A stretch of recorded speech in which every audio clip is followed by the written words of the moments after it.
Bismillahirrahmanirrahim. Assalamualaikum warahmatullahi wabarakatuh.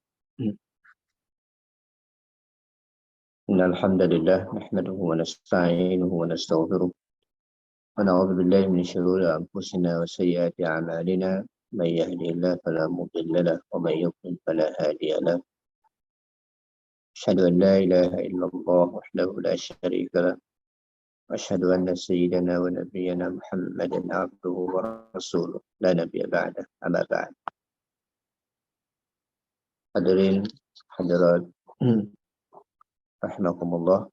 Alhamdulillah, pada subuh hari ini kembali Allah Subhanahu wa taala limpahkan kepada kita nikmatnya dan diberikan kesempatan amanah hidup.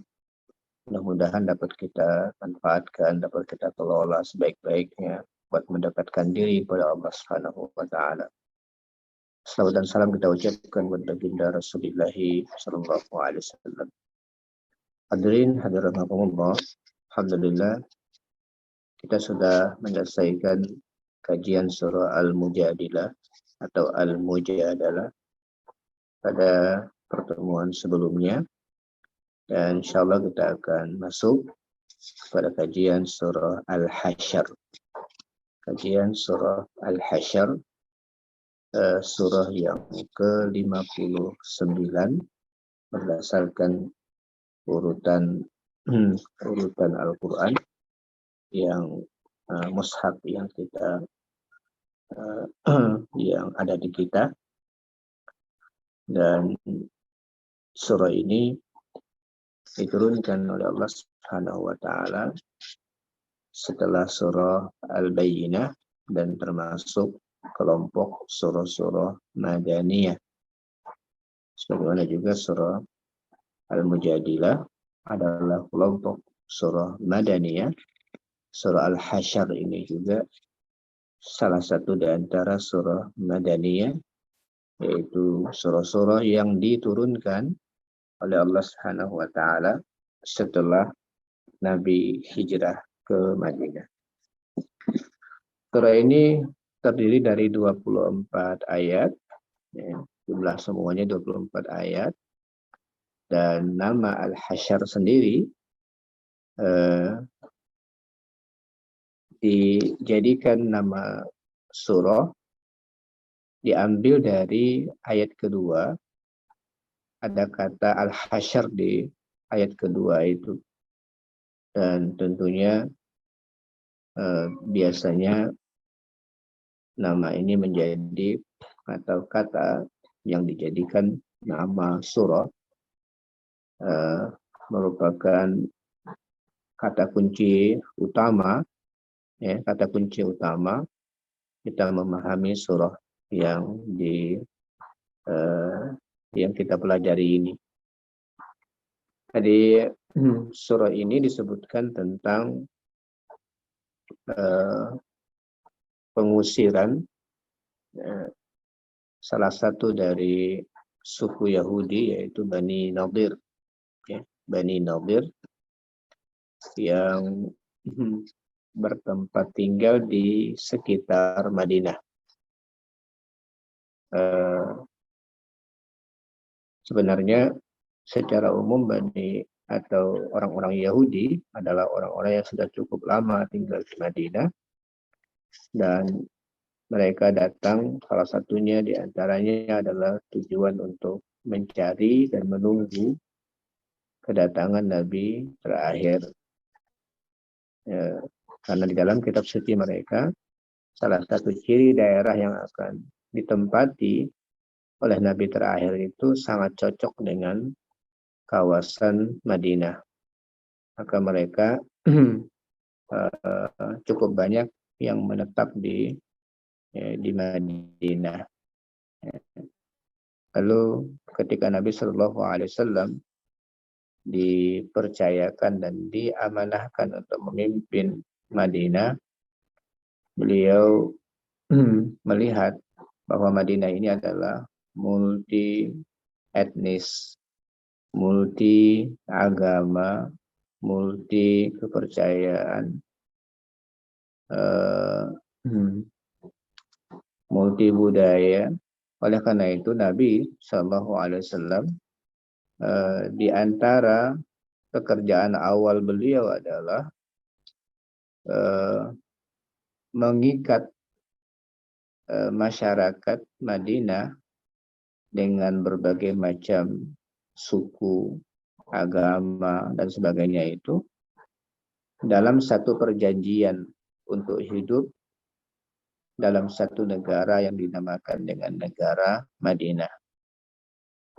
Perjanjian untuk saling hidup bersama dan berjuang bersama menegakkan keamanan, kenyamanan, kesejahteraan buat Madinah.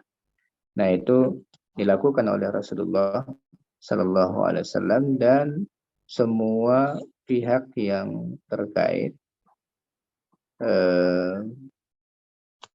yang mewakili masyarakatnya dari berbagai kalangan menandatangani atau menyepakati perjanjian Madinah tersebut.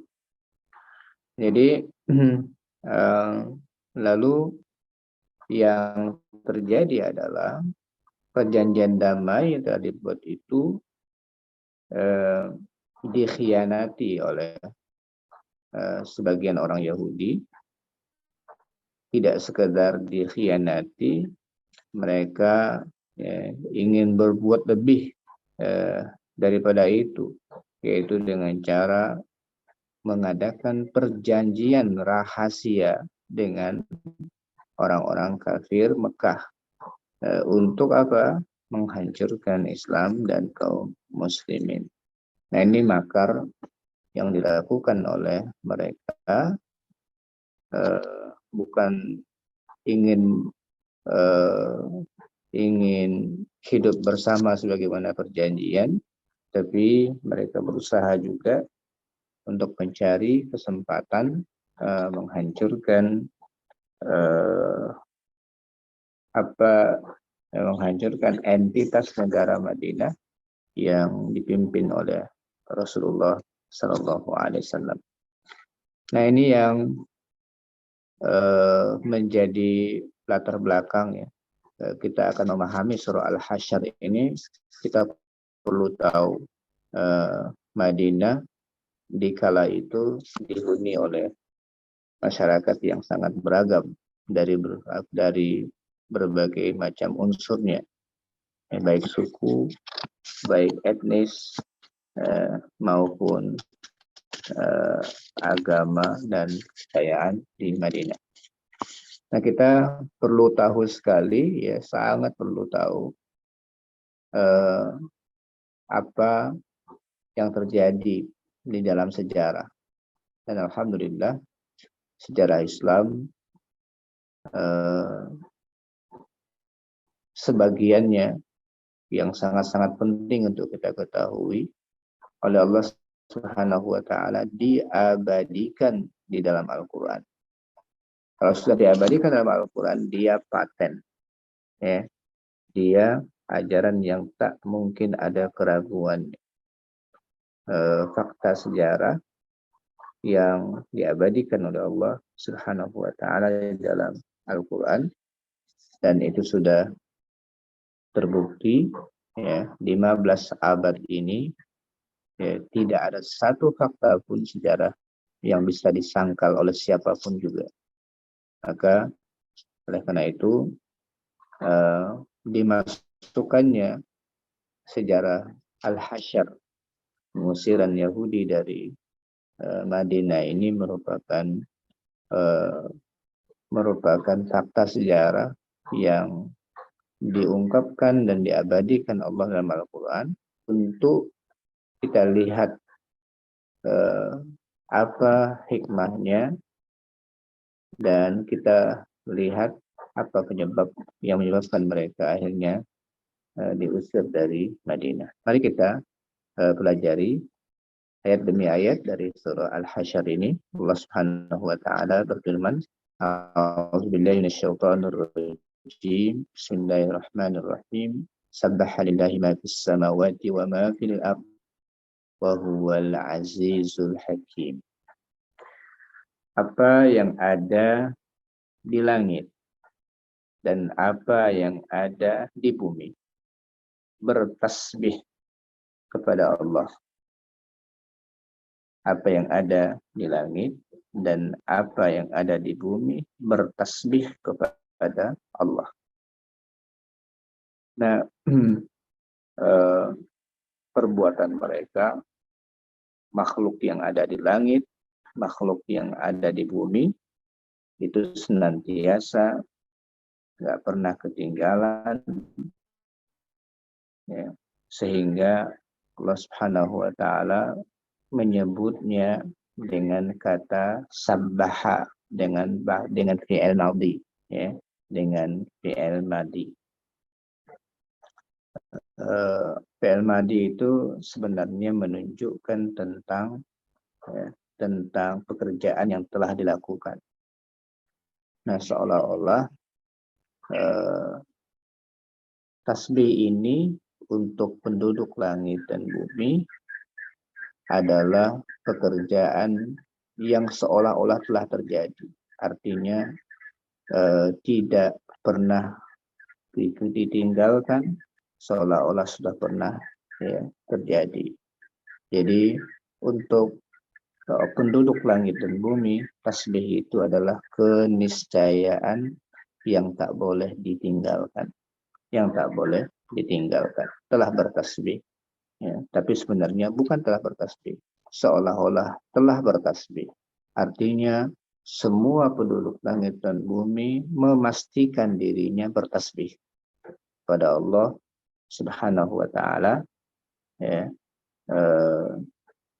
Dan bertasbih ini adalah pekerjaan yang ada di dalam hati dan kita ungkapkan dengan lisan kita bahwa Allah terbebas dari segala kekurangan dan Dia adalah maha sempurna.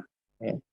Ini tasbih seperti ini selalu dikumandangkan oleh penduduk langit dan bumi. Dan di antara nanti bentuk tasbih adalah karena kita yakin seyakin-yakinnya bahwa Allah Subhanahu wa Ta'ala, kita tasbihi, ya, kita bertasbih kepada Allah karena kesempurnaan dan jauhnya Dia dari sifat kekurangan, maka aplikasinya di lapangan diantaranya adalah kita melaksanakan perintah Allah Subhanahu wa Ta'ala. Karena syariat Allah sebagaimana, ya, sebagaimana Allah Subhanahu wa Ta'ala menciptakan berbagai macam sistem dan aturan di alam yang semuanya itu betul-betul sistem yang sangat kuat, yang sangat kokoh, yang sangat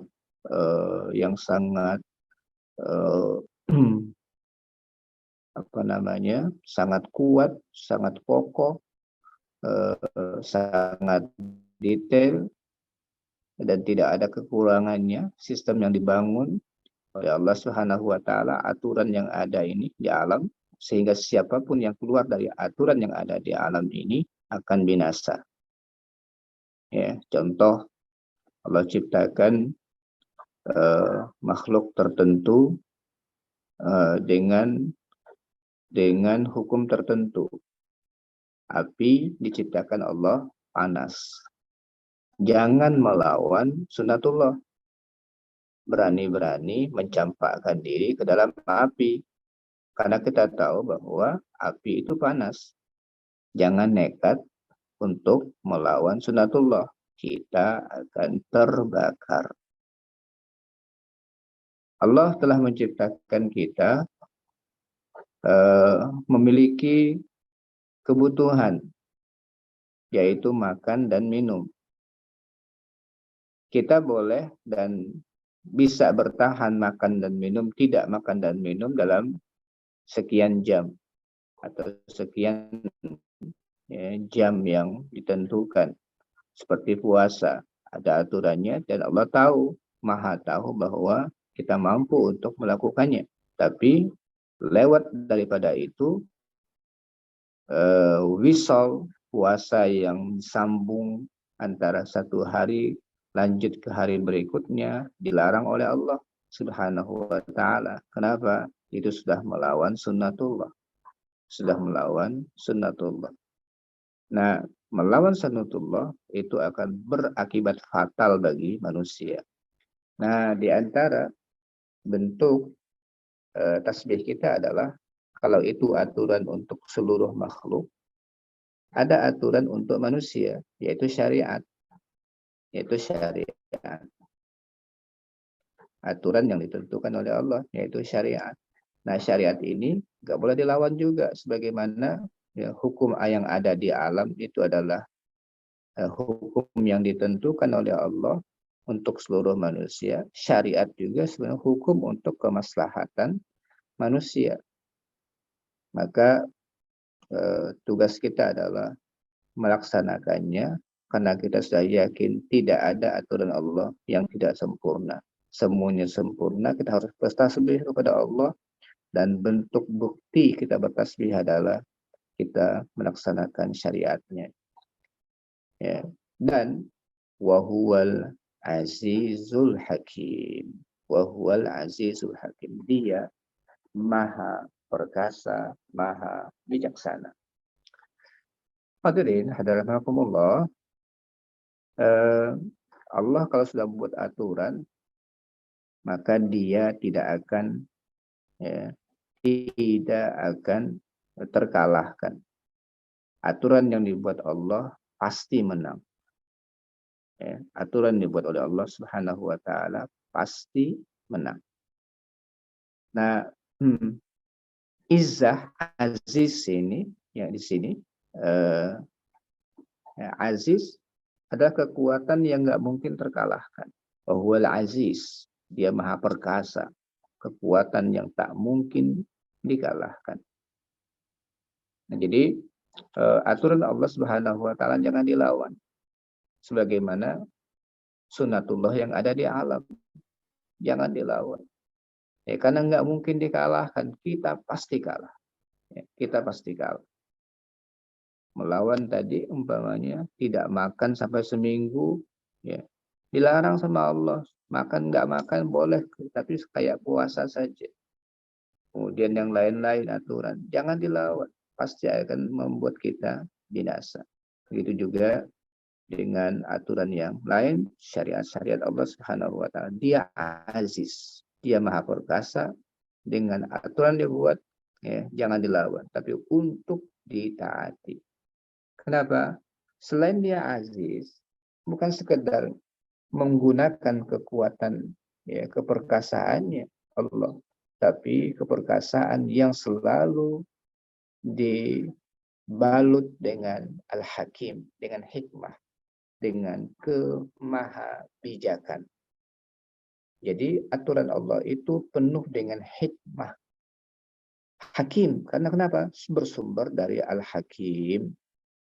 Maka ya aturan Allah itu semuanya mengandung hikmah yang paling mendalam, ya, yang paling mendalam.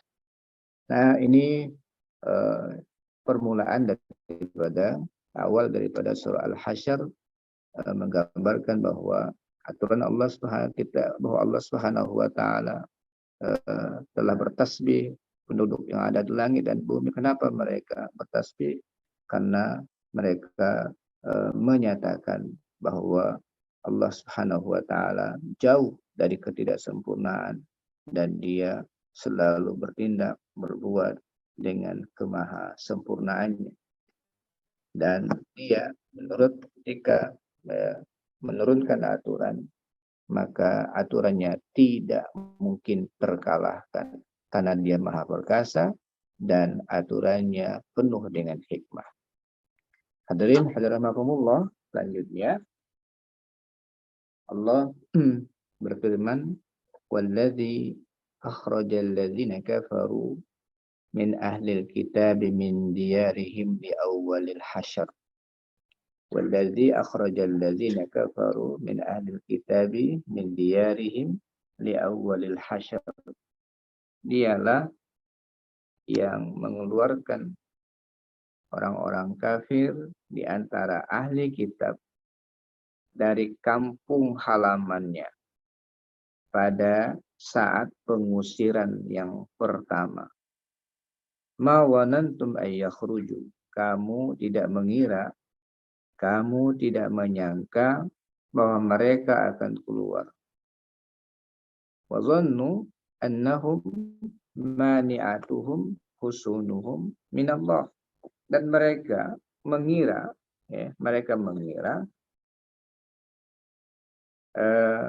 benteng-benteng mereka itu bisa akan mempertahankan mereka dari siksa Allah Subhanahu wa taala. Wa dhannu annahum mani'atuhum husunuhum minallah. Kamu tidak menyangka bahwa mereka akan keluar dari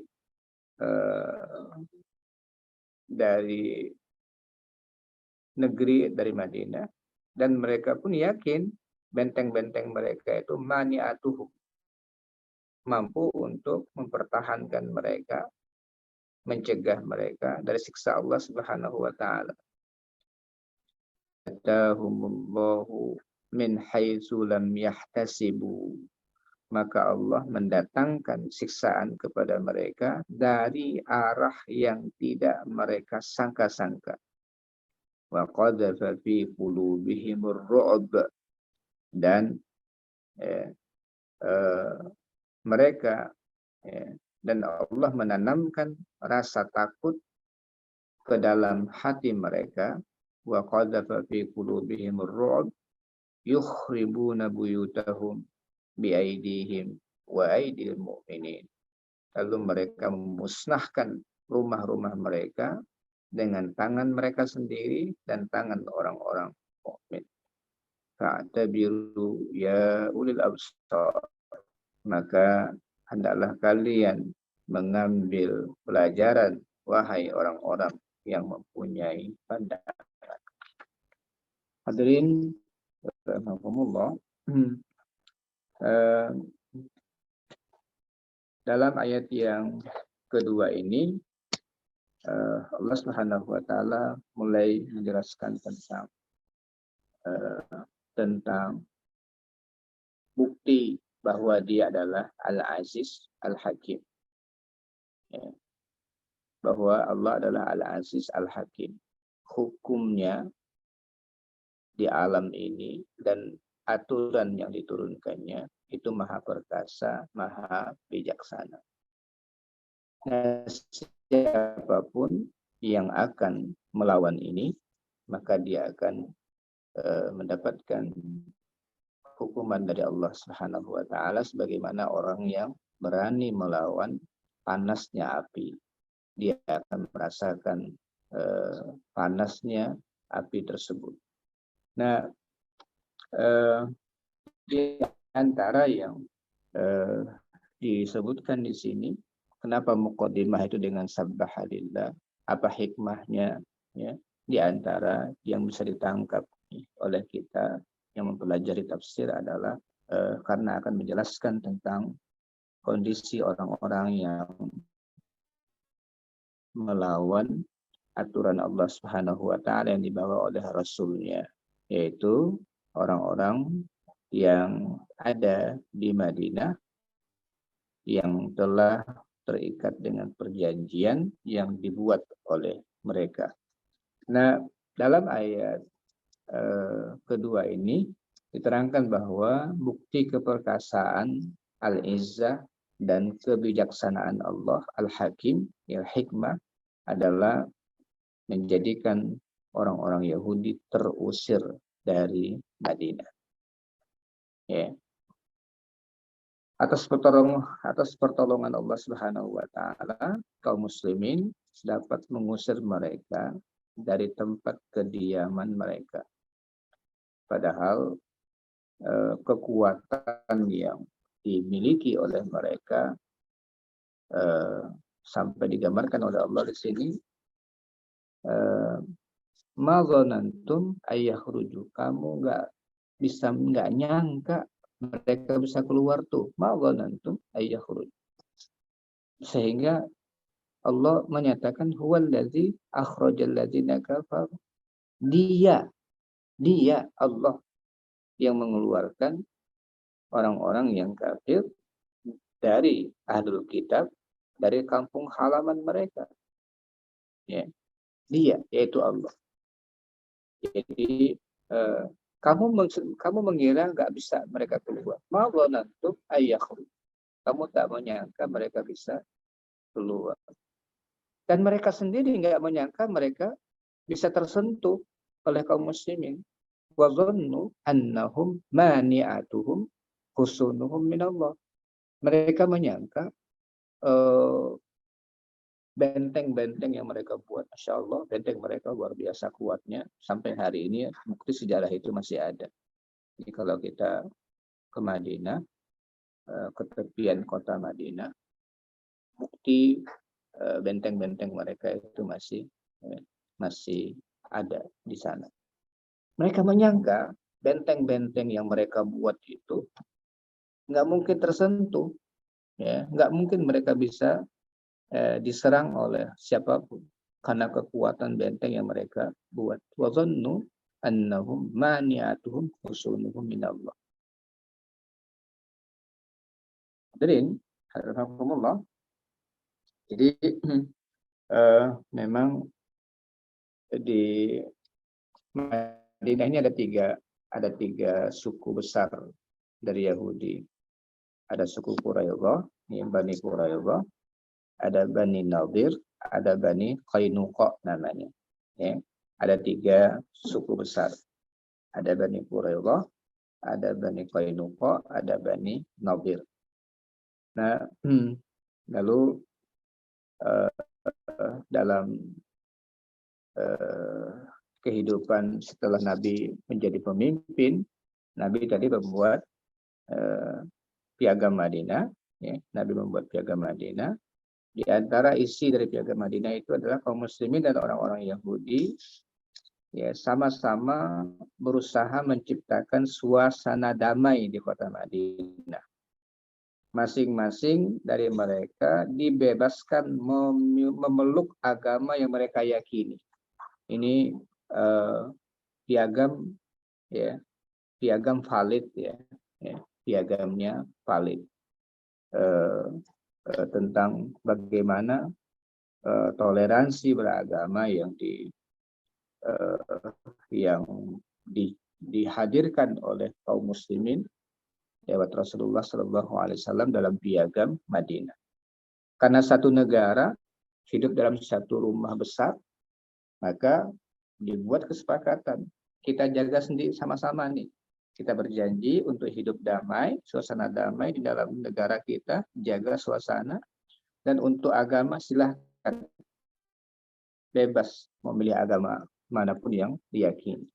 Yang kedua, kaum muslimin dan orang-orang Yahudi wajib saling tolong-menolong dan memerangi setiap orang atau kabilah lain yang hendak menyerang kota Madinah. Itu yang kedua. Karena kita dalam satu negara, maka ya, saling tolong-menolong itu harus kita bangun. Dan kalau ada negara lain atau orang di luar kita yang ingin, ya, menyerang kota Madinah, negara kita harus pertahankan bersama-sama. Itu tentunya kesepakatan yang sangat penting untuk dibangun untuk kita menciptakan suasana damai. Yang ketiga, barang siapa di antara masing-masing mereka yang bertempat tinggal di dalam atau di luar kota Madinah, wajib dipelihara keamanan dan hartanya. Ini perlindungan warga negara. Baik dia tinggal di dalam negara, baik dia sedang berada di luar, tapi dia adalah statusnya warga negara, itu negara wajib melindungi mereka. Ya, wajib melindungi warga negaranya. Yang keempat, seandainya terjadi perselisihan atau pertentangan antara kaum muslimin dan orang-orang Yahudi yang tidak dapat diselesaikan, maka urusannya diserahkan kepada Nabi Muhammad SAW. Jadi asalnya kalau ada masalah jangan sampai ke Nabi dulu, selesaikan di urusan masing-masing. Kabilahnya, menyelesaikan kabilahnya dulu. Ya nanti kalau sudah tak selesai di mereka baru dikembalikan kepada atau diserahkan kepada Rasulullah Shallallahu Alaihi Wasallam. Dan ternyata kesepakatan dibuat ya, dan mereka menandatangani, tapi ternyata dalam hati mereka nggak puas juga dengan kondisi ternyata ajaran Nabi Muhammad SAW makin berkembang, makin bagus, makin kuat, ya, makin kuat. Nah awalnya mereka berusaha untuk mempengaruhi kaum muslimin dengan debat-debat agama, ya, tapi mereka gagal dengan argumentasi keagamaan. Akhirnya mereka mulai menempuh cara kekerasan, melakukan provokasi dan fitnah. Ya, awalnya yang melakukan ini Bani Qainuqa. Mereka melanggar perjanjian damai yang telah dibuat. Suatu hari seorang perempuan Arab Muslimah masuk pasar Bani Qainuqa. Lalu mereka aniaya perempuan itu, Muslimah ini. Lalu ketika dilihat perempuan yang dianiaya, ada seorang Arab kebetulan lewat mencoba untuk membela perempuan ini, tapi dikeroyok oleh mereka, ya, orang-orang di pasar, ya, orang-orang Yahudi Qainuqa sampai meninggal dunia. Nah, kesepakatannya adalah tidak boleh bikin onar. Kedamaian harus diciptakan di Madinah. Nah, oleh karena itu Nabi berusaha untuk mendamaikannya pertama, tapi mereka selalu mengingkari dan melakukan keonaran. Karena sikap itu, ya, permusuhan yang mereka tampakkan dan membahayakan Madinah, maka Rasulullah memberi keputusan memerangi mereka sehingga mereka keluar dari kota Madinah. Ini peristiwa terjadi setelah perang Badar. Itu Bani Qainuqa. Nah, setelah peristiwa Bani Qainuqa, maka berikutnya adalah Bani Nadir yang melakukan pengkhianatan. Bani Nadir yang melakukan pengkhianatan. Nah, mereka merencanakan bahkan pembunuhan atas Nabi Muhammad SAW. Ini makar besar, ya, merencanakan pembunuhan. Percobaan pembunuhan ini mereka lakukan pada waktu Nabi dan para sahabat berkunjung ke perkampungan mereka. Akan tetapi rencana itu gagal karena Allah ngasih tahu ada malaikat yang membisikkan. Ya, Rasulullah akhirnya selamat dari percobaan itu. Nah, setelah terbongkar rencana pembunuhan dan makar ini, maka beliau Rasulullah memutuskan untuk mengusir Bani Nadir dari kota Madinah. Nah, pengusiran itu terjadi pada tahun keempat Hijriah. Ya, hanya di antara mereka ada yang menetap di Syam, ada yang menetap di Khaybar. Nah, keputusan Rasulullah, ya, ini mereka tentang untuk pengusiran ini, mereka tentang. Dan secara diam-diam mereka menyusun kekuatan untuk memerangi kaum muslimin. Akhirnya mereka mengadakan persekutuan dengan orang-orang musyrik Makkah dan orang munafik. Tidak hanya itu, ya, jadi mereka membuat persekutuan untuk menentang hal ini. Nah, Bani Quraidah yang masih tinggal dalam kota Madinah ikut pula dalam persekutuan ini. Ya, jadi maka Rasulullah mengepung mereka selama 25 hari. Nah, di antara mereka ada yang terbunuh dan ada yang diusir. Jadi dengan demikian orang-orang Yahudi yang tinggal di Madinah telah berpindah tempat lain seperti Khaybar, Syam, dan negeri-negeri lainnya. Inilah yang dimaksud dengan pengusiran ini. Yang surah Al-Hasyr ini adalah pengusiran Bani Nadir. Ya, pengusiran Bani Nadir yang dimaksudkan oleh surah Al-Hasyr ini. Nah, Allah Subhanahu wa taala memberikan pertolongan kepada kaum muslimin. Yang dimaksudkan dengan di awalil hasyar dalam ayat ini yaitu pengusiran pertama kalinya menunjukkan bahwa ada beberapa kali terjadi pengusiran orang-orang Yahudi dari Madinah. Yang pertama yang dimaksud ayat ini adalah pengusiran pertama. Ya, pengusiran berikutnya adalah pengusiran orang-orang Yahudi Bani Quraidah setelah perang Ahzab dan pengusiran yang dilakukan pada masa Umar radhiyallahu anhu berikutnya. Nah, masih cukup panjang kisahnya ya. Nanti kita akan lanjutkan pada pertemuan berikutnya. Tapi intinya bahwa sebenarnya kita akan tahu sejarah bahwa Islam tidak benci dengan suku apapun. Islam tidak ingin hidup menyendiri dengan tidak mau ingin berdampingan dengan agama manapun, tidak ingin hidup bersama. Ya, tetapi pengusiran terjadi bukan karena agama, tetapi pengusiran terjadi karena pengkhianatan terhadap perjanjian, ya, karena pengkhianatan terhadap perjanjian. Inilah fakta sejarah yang diabadikan oleh Al-Quran surah Al-Hasyr yang menunjukkan kepada kita bahwa tidak benar kalau ya Islam dinyatakan anti perdamaian, tidak ingin toleransi dengan yang lain. Ya, data fakta menyatakan bahwa kaum muslimin sejak awal niat baiknya untuk bersama itu sangat tulus, ya, sangat ingin hidup berdampingan dengan pihak manapun, tapi pengkhianatan itu yang akhirnya membuat suasana menjadi tidak kondusif untuk itu. Maka berlakulah aturan siapa yang mengkhianati akan ada aturan yang berlaku untuk mereka. Demikian untuk kajian pada pagi hari ini. Insyaallah kita akan lanjutkan pada pertemuan yang akan datang. Aku qouli hadza wa astagfirullah li wa lakum. Assalamualaikum warahmatullahi wabarakatuh.